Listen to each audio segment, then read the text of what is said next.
Thank you for having me today. So today I'm going to present my two selected materials for this exhibit. I named Memories of North Korean Scenery.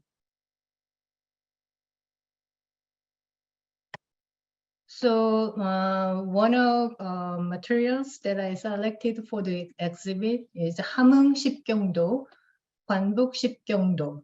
Meaning is 함흥 and 관북 is area's name, and ship is 10, and 경 is the scenery, and do is painting. So it's basically name is 10 scenes at Hamhung and 10 more scenes of northern borders of Korea.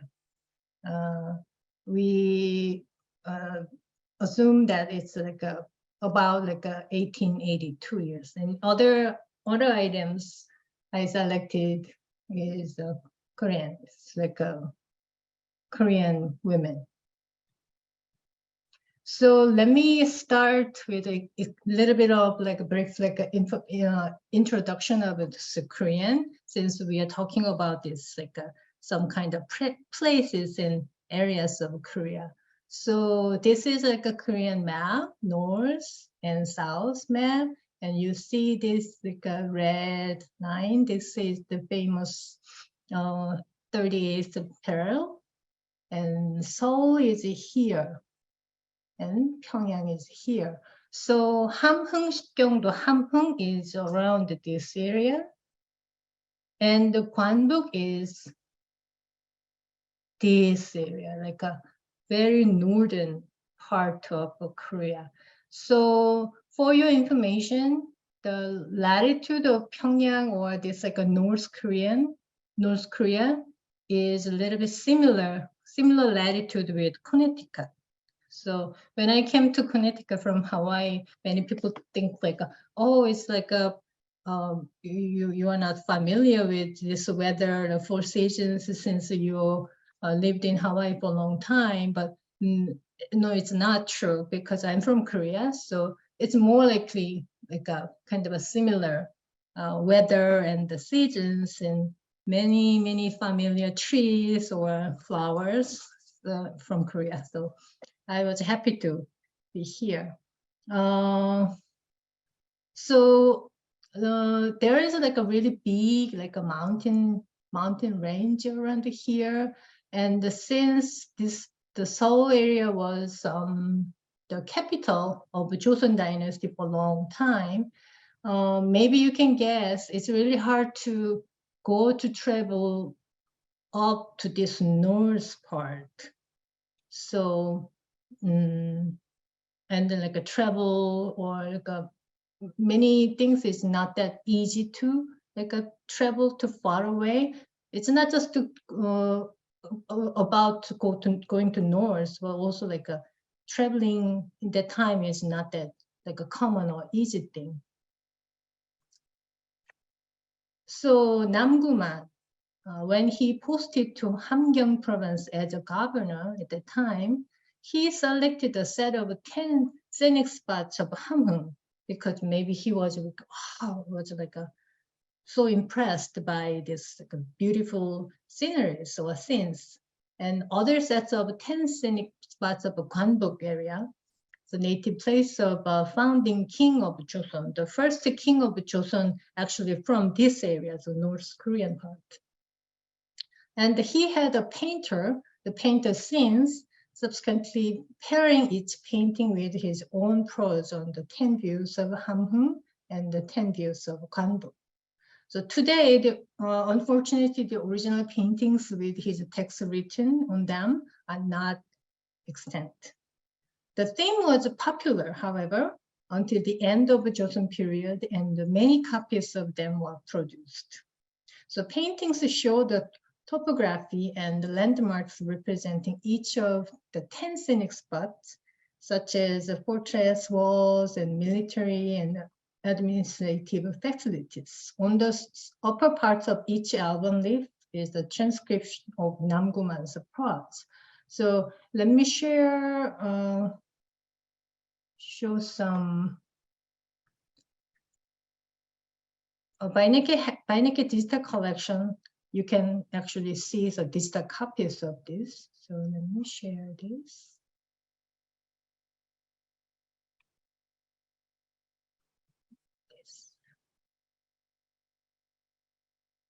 Okay. So this is a digital copy of 함흥십경도 and the 관북십경도. So like the painter just painted this scene, and upper there's like a description of these scenes. So you can see 10 painting per each, total 20 northern Korean places, beautiful scenes like that. Okay, so you can check on the Beinecke website this full digital copy. Let me go back to my screen. Okay. So this corresponds with the style of works, the 10 views of Hamhung and 10 views of Kwanbuk in the collection of the National Museum of Korea done in the 18th century.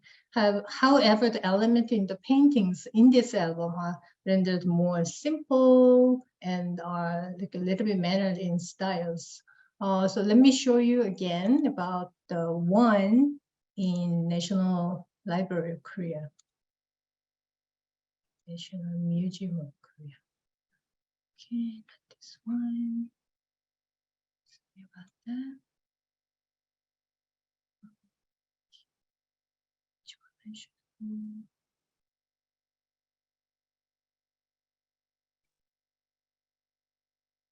Okay, this one. This is like a folding screen. So you see this like a 10 different like screens with a description of, then you see all the paintings. This is you can say like a kind of a similar work with the similar style of 함흥십경도 and 관북십경도 we have. But this version of the painting is in the National Museum of Korea now. Okay.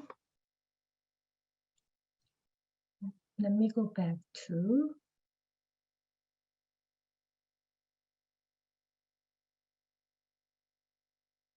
the PowerPoint. Okay. The second item that I presented for the Beinecke exit is Korean. Pardon my French accent, but it's literally meaning is like a Korean or Korean woman. It's by like a Chris Marker. From my research, he was a director and writer of film movies, and also he was a photographer, documentary film director, and multimedia artist, and film essayist. And he was, sorry about my typo, associated with the left bank subset of the French New Wave. So he happened to visit North Korea as a part of a small delegation of journalists in 1957. So Korean War was 1952, 1953. So just like a few years after the Korean War stopped. I wouldn't say it's ended because it's never ended until today. So it was just like a pause. So this book contained more than 120 photographs, combined images with his poetry or ancient maps and Korean tales and some comic book images. So table of contents, I used the English translated version. So forward and actually 6 chapters. The first chapter, the 6 days, and second one is 2 orphans. You see the older like numbers.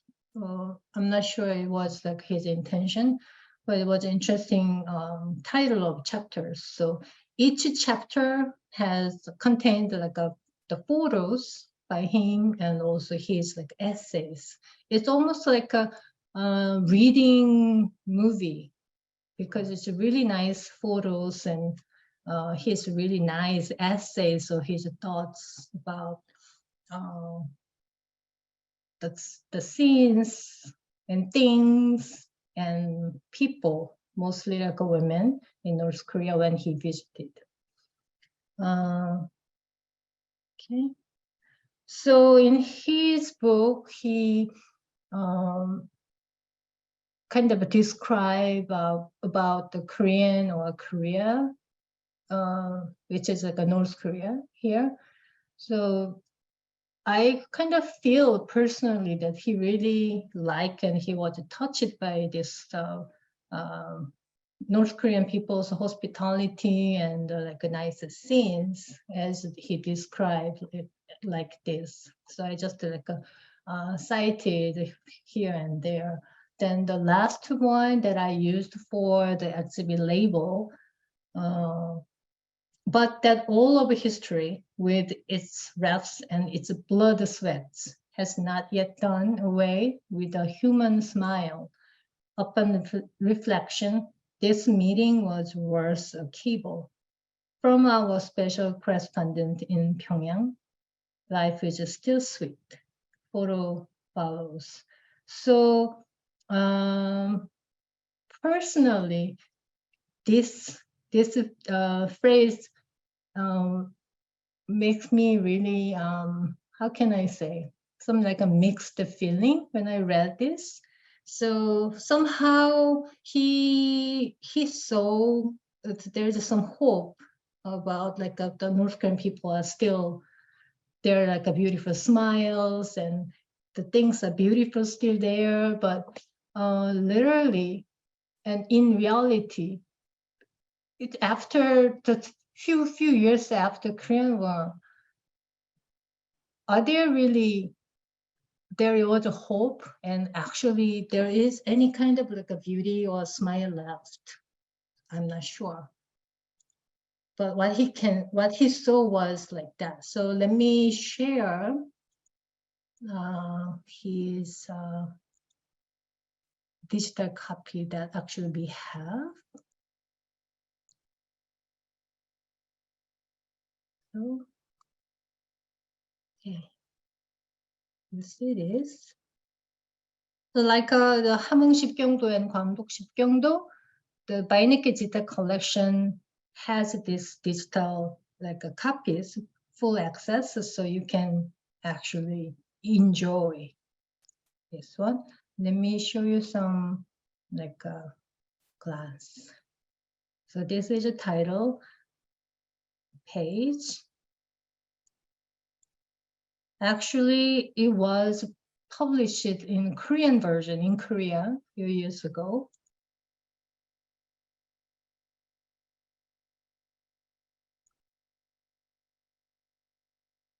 So it's like written in French. So you kind of combine with like a kind of compare with other like ethnic or Christmas. So basically it's like Korean women's.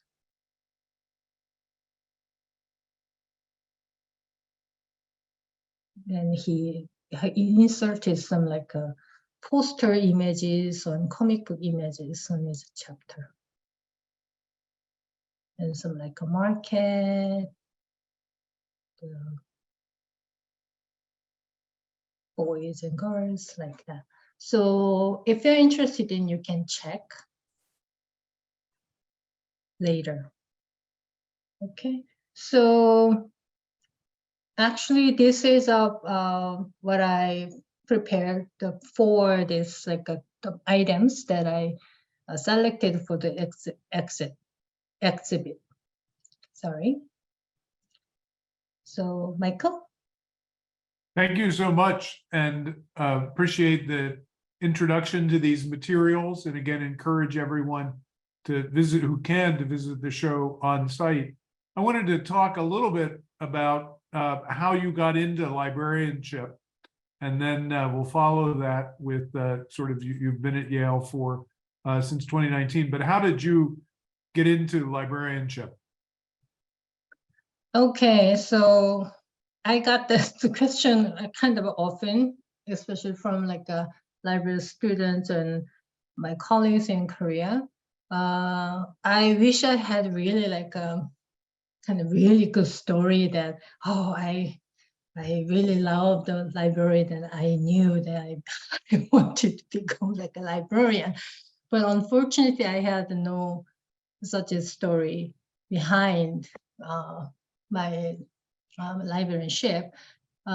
Before I joined this librarianship, that my previous job is totally different than my previous job in Korea was a scriptwriter for TV and radio shows. So it's a really, really different field. But when I came, I would say like I visited to Hawaii for some like vacation. Then I was introduced this like library science studies by one of my friends who was professor in information science. Then yeah, he kind of introduced well, like this librarianship. There is like a librarian studies, which I never knew about. There is such a studies when I was in Korea. So yeah, it just happened by chance. Well, we're grateful that it did. I'd be interested. You mentioned that you worked in TV and radio in Korean script writing. What do you bring from that background to? You're a storyteller now as a librarian, so there are some things I assume. But what did you learn as a script writer that you have carried over to your work as a librarian? Wow.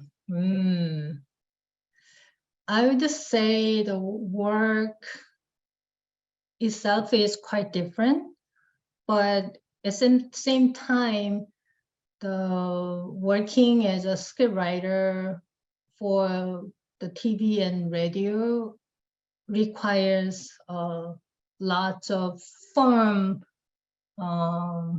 collaboration and the cooperation with the teammates. The TV show and also radio show has like a team for each show or each program. So we have to work together. So maybe that kind of a virtue that I learned and I brought to my work here. I appreciate that very much. There was a wonderful show that our colleague Nancy Kuhl led some years ago at Beinecke called The Art of Collaboration, which pointed out nothing is done by one person. There's not a single book in our library that only one person thought up, wrote, and produced. So I appreciate what you're saying of it as a screenwriter, and I'm sort of thinking about writers in a room working collaboratively, and I think that's right, that the library only exists by collaboration and networking. So I appreciate that. You've been at Yale since 2019, and you're helping build Korean studies further. As I recall, in the fall, there was a celebration of the 30th anniversary of Korean language studies at Yale. So it's actually, in some ways, younger than some people might imagine in terms of a field and a discipline. There are obviously materials in the library that date back before then, but I wonder if you could talk a little bit about how you've been building. Obviously, the pandemic happened as well, but and where you and Korean studies hope to go at Yale. So I wonder if you could reflect a little bit on the history of Korean studies and what you've been doing and what you hope to build in the years ahead. Okay, let me share with my screen again. Okay, you see my PowerPoint, right? Yes. Okay. So Korean Collection and East Asia Library, Yale. So Yale University was the first university in the US to collect books from China or Japan. And the first documented acquisition was a shipment of over 90 volumes of Chinese works.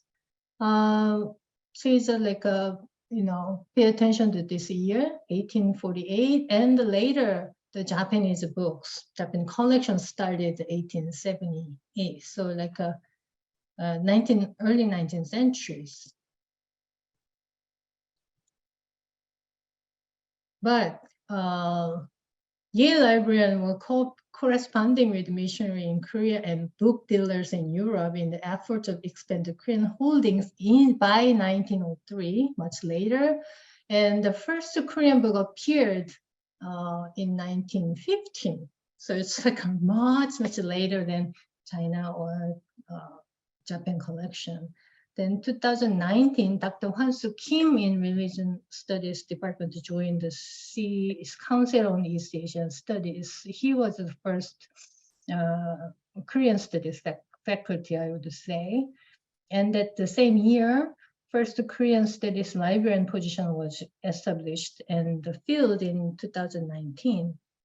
That's me. So like Michael, you said, Korea collection and also Korean program at Yale, it's much younger in good way, younger and relatively like a smaller than China or Japan collections.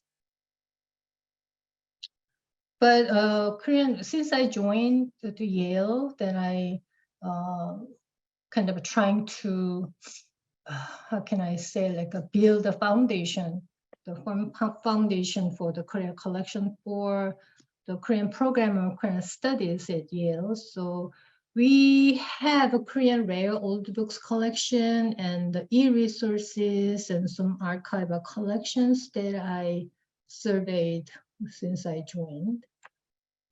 So Korean cultural heritage in the Beinecke Rare Book and Manuscript Library was published in 2000, I would say 19.